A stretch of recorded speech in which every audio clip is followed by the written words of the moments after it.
Rasul berkelana, dilindung Allah di perjalanan.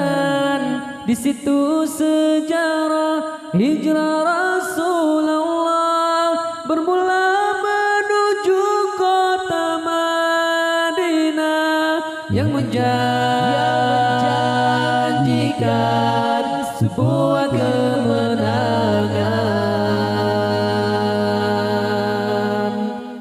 Dikejar musuh di belakang, sembunyi di gua Sur, dipelihara keselamatan, menguji kesetiaan seorang sahabat, bersandar pada mukjizat Nabi.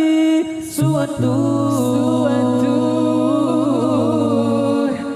ketakjuban hijrah,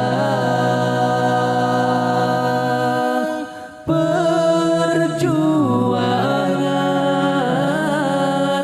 demi kebenaran,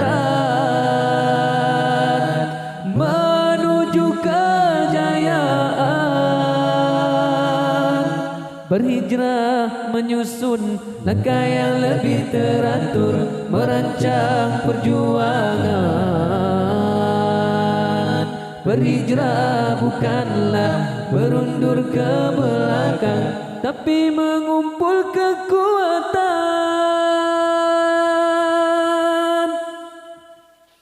Di hening malam kota Mekah, Rasul berkelana, dilindung Allah di perjalanan.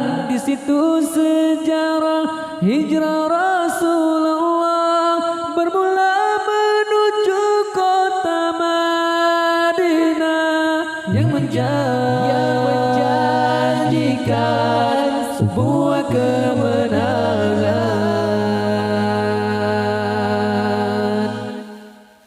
Dikejar musuh di belakang, sembunyi di gua Sur, dipelihara keselamatan, menguji kesetiaan seorang sahabat, bersandar pada mukjizat Nabi.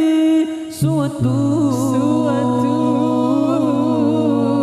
ketakjuban hijrah, perjuangan demi kebenaran, menuju kejayaan. Berhijrah menyusun langkah yang lebih teratur, merancang perjuangan. Berhijrah bukanlah berundur ke belakang, tapi mengumpul kekuatan. Hijrah,